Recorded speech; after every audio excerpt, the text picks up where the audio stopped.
Hello and welcome to Boardscape. I'm Aaron, and today we have a number of new Kickstarters to start off February. Our first one here today is going to be CoraQuest, which is a game that I have been looking forward to for months, and it's finally here.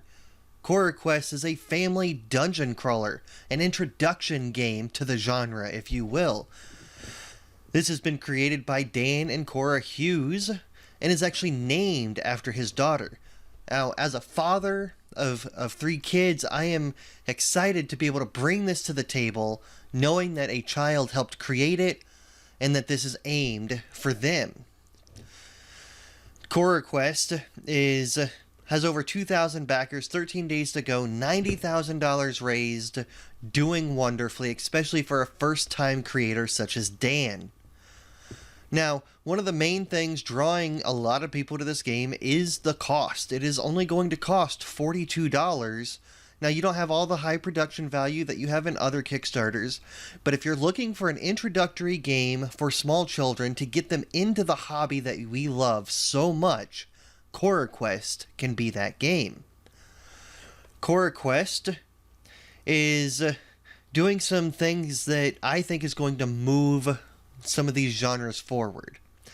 One of the first things that it's doing, as we scroll down here, we see that everything is created by this family, that the drawings are all from children drawings, and so that whole aesthetic appeal of child drawings is all over this game. And in fact, one of my favorite things is this CoraQuest app. Now, you're going to be able to draw your own characters, upload them to the internet, or to this app, and as you can see here, and as you do, you're going to be able to customize your person, give them a name, give them certain stats, give them certain weapons.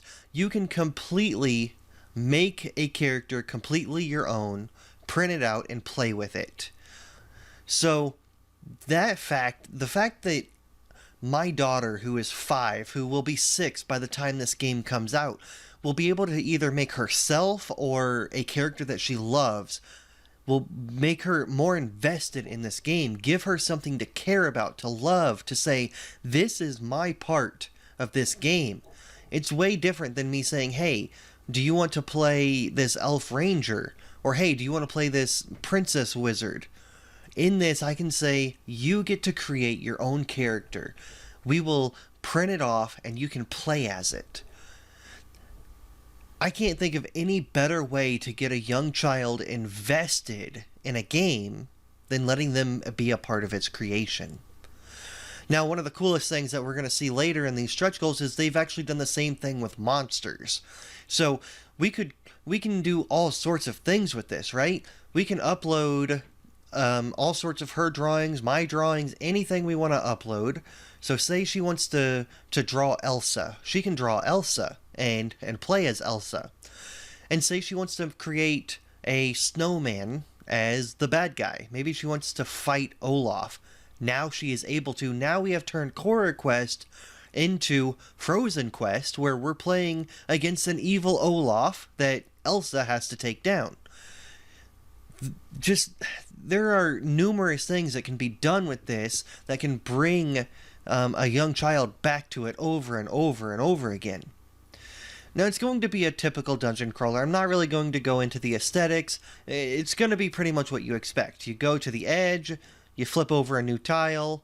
If there's a treasure chest, you can go to it to get some more stuff. If there's these little green icons, then you put an enemy on it. So, basic stuff, but good introductory stuff.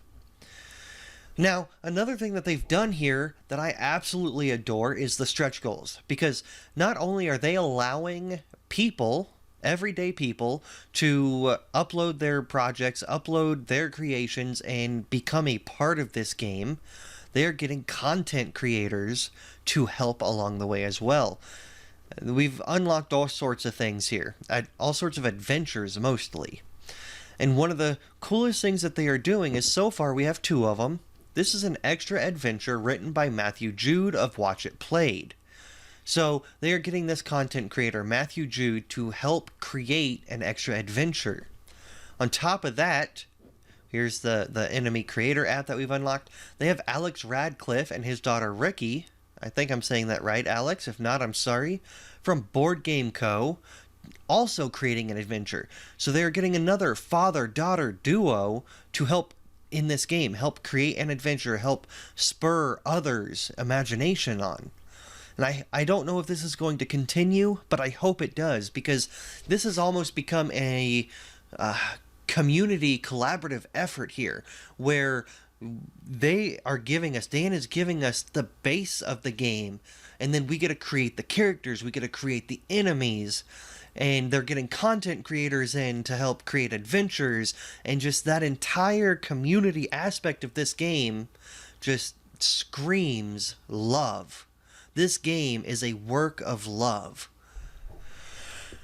I have already backed it at the $42 level, £30, and cannot wait to get it. It is estimated to come out November of this year. If they hit that goal, that's going to be perfect for Christmas. If not, my daughter's birthday is in January, so hopefully I can get it here by then. And if not, she'll just get a late birthday present. Whatever. We'll play it whenever it arrives. So thank you, Dan, for doing this. This game looks awesome. I can't wait to play with my family. Next, we have a reprint, or a second edition, if you will, of Maquis. Again, probably saying that wrong. Maquis, Maquis, I don't know. This is going to be a solo worker placement game that is relatively cheap at $30. Also, relatively small. Going to take about 30 minutes to complete.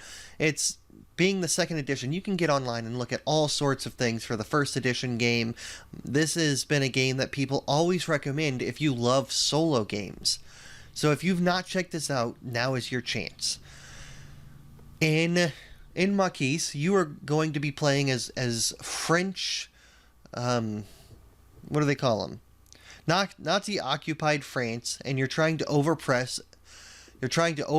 the oppressors and free your homeland. It's going to be a solitaire worker placement game where you are trying to complete 2 objectives before all of your workers get captured. Pretty simple, pretty easy, pretty straightforward. You're going to be going from location to location trying to get the resources needed or get people on your side to join the fight. Whatever the objectives say needs completed is what you need to do, while also trying to hide from the Nazis before they, or what do they call it, the patrols, before they capture you.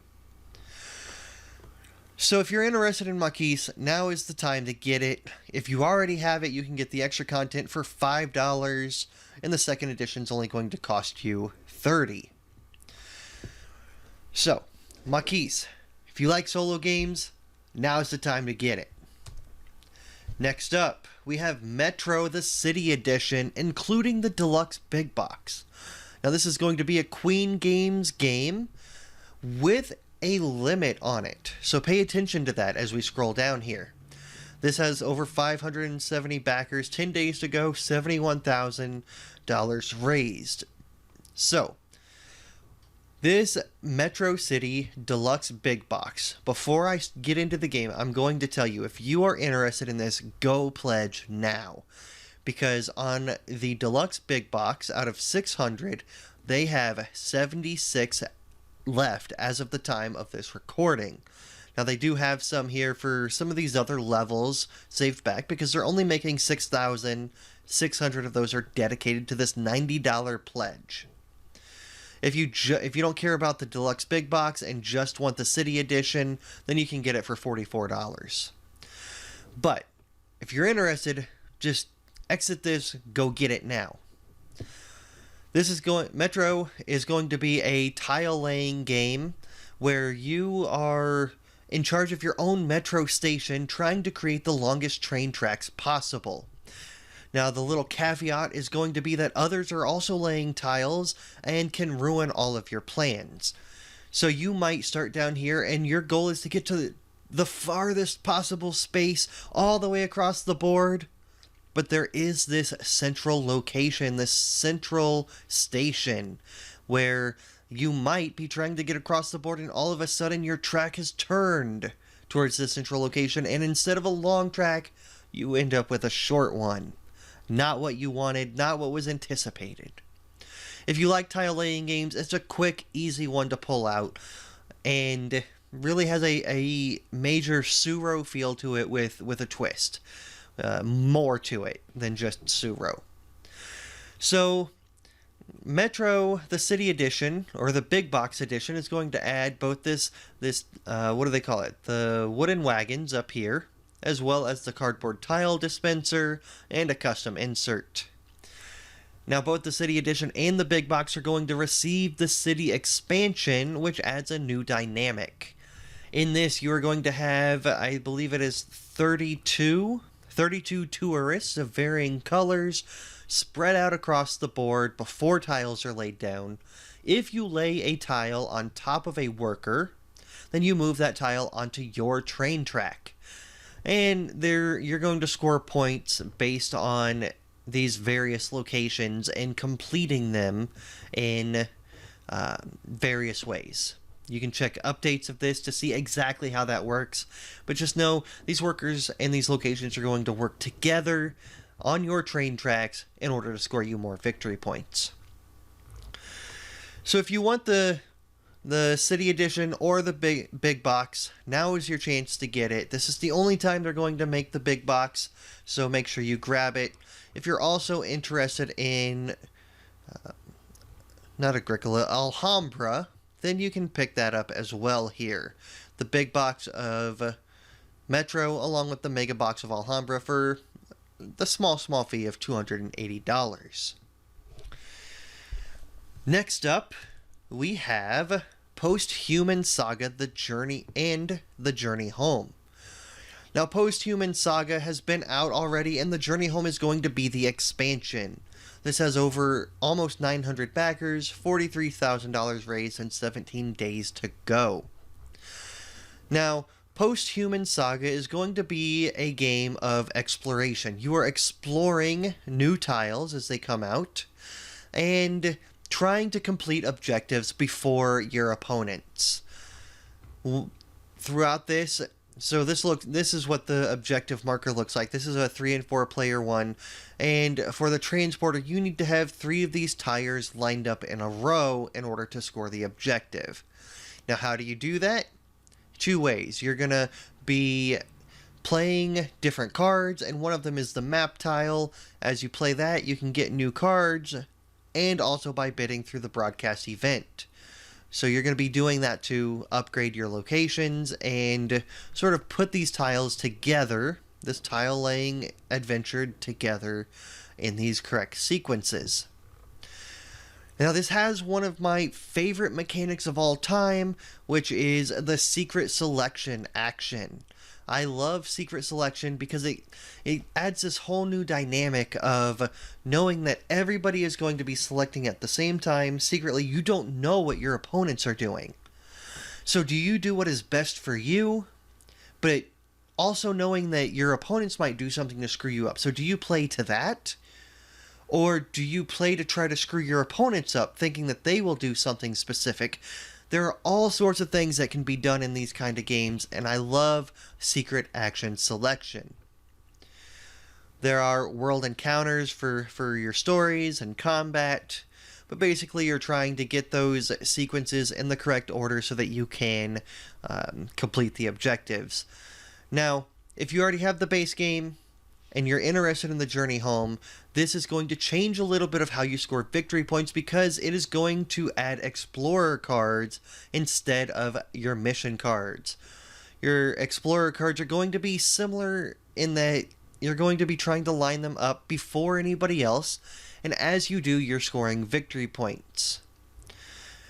And the other big change here is the cartographer cards, where each person is going to have their own individual setup with new locations, starting tiles, starting objective or obstacle tiles, all playing together. If you are interested in this game, then if you just want the Journey Home expansion, it's going to cost you $30. If you want The base game, it's going to cost 60, and if you want everything, it's going to cost you 80. Not too shabby for a Kickstarter exclusive like this. Posthuman Saga. Let me know what you think about it in the comments, as I've not actually played it. Next up, we have The Cult of the Deep. This is doing not as well as I had thought it would. I expected this to take off, but it has over 360 backers, $20,000 raised, 25 days to go. I expect this to do way better as the days progress. Now, The Cult of the Deep is going to be a hidden roll dice game for 4 to 8 players, which, personally, I'm not a huge hidden roll fan. I've never actually played one of these types of games that I've enjoyed, so this is not up my alley, but if I was to play one, this might be the one that would catch my attention. In this game, you are going to have it. This game is for 4 to 8 different players, and in this game, you are going to be playing 4, I think it's 4, yeah, as 4 hidden roles. The first is the High Priest. Now, the High Priest is trying to kill all the Kabbalists, the heretics, and survive the game. The Kabbalists are trying to kill the High Priest. The Faithful are trying to protect the High Priest and kill the Kabbalists and the heretics. And the heretics are trying to burn everything to the ground and just kill everything, including themselves, if necessary. So, everybody has their own hidden role, and nobody knows what everybody else is trying to do. And on top of that, everybody is going to receive one hidden sigil card. Now, these sigil cards are going to be one-time plays throughout the game. And again, nobody's going to know what you have. So you have 2 hidden things going on. You have the hidden sigils and your player. Nobody knows what you have. Now, throughout this game, on your turn, you're going to be rolling your dice up to 3 times, trying to decide where you want those dice to go. You have multiple options. You can improve a ritual. You can commit those dice to ritual to gain an altar effect. Maybe a ritual is far enough along that you can finish it. Then when you finish the ritual, then you get the powerful keeper effect. You can use your dice to stab other cultists, to gain life, or give life to other cultists, which is helpful if you're trying to keep the High Priest alive. So, another cool thing about this game is that if you are killed, you are not eliminated. Too many of these games have player elimination, and I hate player elimination with a passion. I hate waiting a half hour for everybody else to finish as I just sit there and twiddle my thumbs or look at Facebook. This does not have that. If you are eliminated, you become a wraith. And a wraith, instead of rolling their own dice, are going to end up affecting other players' dice by haunting the dice of enemies and allies by giving, replacing, and discarding dice. It's a fun little dynamic where killing people is good. That's what you want to do if you are a cultist, or if you are, well, really if you're anybody, you're trying to kill other people in some way or fashion. But it also comes at a consequence, where now those dead people are wraiths and able to affect what you can do. Now, this game's not that expensive, which is one of the reasons I'm surprised that it's not doing as well as I thought it would. The base game is just going to cost $35. Now, if you want more, you can get more, such as the coin and token add-on makes it $60. The all-in for $90 that give acrylic life tokens and this and that. If you want the full upgraded game, you can have it. Let's see. They have unlocked a couple stretch goals, which give upgraded components, increased character cards, those sorts of things. Let's see if we can see here. The Kabbalists here are... So you get these metal coins, you get some upgraded tokens for the $60 level. And for the $90 all-in, you get all of this. You get upgraded dice, which those really do look pretty. You get the increased metal coins, the acrylic life, you get the square leather dice tray, and the playmat. You get everything for $90. Not bad. Really, really not bad at all, especially if you have a group like this, 5, 6, 7, 8 players that are always looking for new games. Maybe you are somebody that enjoys these types of games, and if so, then there's no reason you should not be backing this at $35. So, Cult of the Deep. Next, we have Embryo Machine.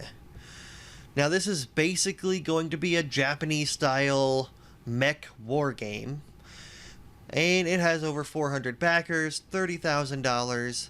Really not going to be too expensive. Again, for a Kickstarter game, the base game is going to be $45. If you want the Kickstarter exclusives, which include like metal token set, acrylic standees, we'll take a look at these down below, then it's going to cost $75. Embryo Machine really is a mech war game at heart. I don't really have much else to say about that. Like, you have your map, you have your mechs, which in this case are going to be standees, and you're going to war. In this war, you are... Here are some maps where you can see the layouts.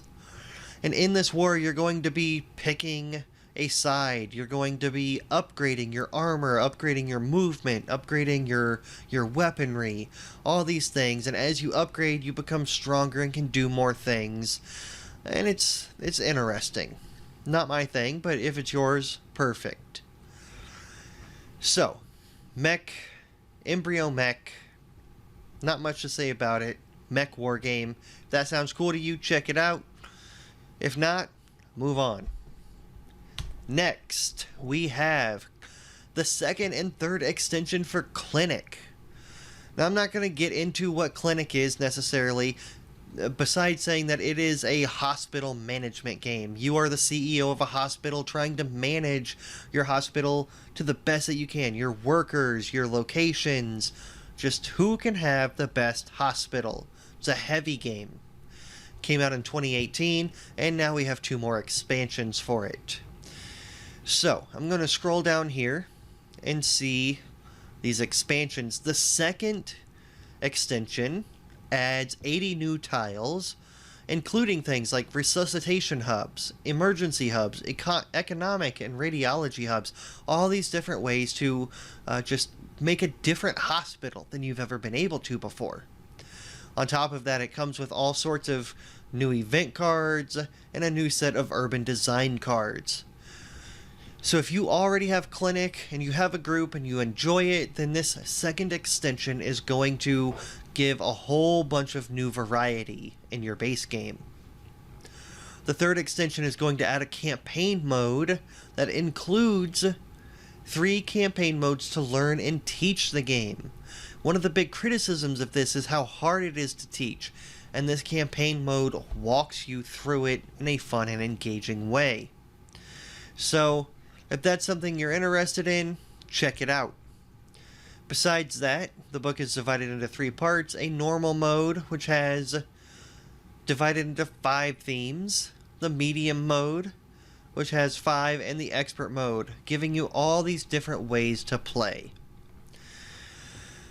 It also, this third expansion gives you I believe it's the third expansion, gives you a solo mode as well. So, you can pick up either of these expansions for $40, both of these expansions for $75, or if you don't have the base game and want all of it, or if you have the base game and need all of the extensions, then you can get it for $115. If you want everything or need the base game, then you can get all of that for $174. Clinic. Make sure to check it out. It's definitely a different kind of game than I'm used to, but there are a lot of people that love it. The next 2 games we have are, or I guess the next game is Core Worlds, and it comes with 2 games in one, just like the Clinic extensions. Now, Core Worlds back in the day was a deck building, sci-fi, futuristic game. And it has quite a few expansions, and these are both going to be changing the game in fun and engaging ways. Core Worlds Empire is going to be a standalone game, where it's going to be a standalone worker placement game. So if you love the Core Worlds universe and you're interested in more of that, then Empires is going to give you a new game, a new way to play in the same universe. On top of that, Nemesis is going to give a solo mode, a solo expansion to the base game, to the base deck building game. So if you love this game, you want to play it solo, then Nemesis is the one you want. So, you can get Nemesis for $20. If you like Core Worlds and are looking for a way to play solo, $20 is not bad. If you are interested in Empires, which again is an entire game by itself, you can get that for $70. If you want both expansions, you can get it for $80. So you save $10 by buying both. And if you want the retailer bundle, then it'll cost $200. I believe there's... Nope. So you cannot get the base game in this campaign, but you can pick that up anywhere, really. Just search Amazon. It's not even going to be that expensive if you want it. But Core Worlds, I've never played it. I've heard good things. There are people who love it. If you're interested in it, then you got two new things to look forward to: a solo mode and an entire new campaign. Thank you for joining me on Boardscape today. Kickstarter Weekly. Come back next week. Be sure to subscribe so that next week you can see what other new games are on Kickstarter. We have some exciting ones coming up in the month of February. Some things to look forward to over the next couple weeks include the new Root Marauders expansion and Bloodstone. Thank you for joining me, and as always, game on.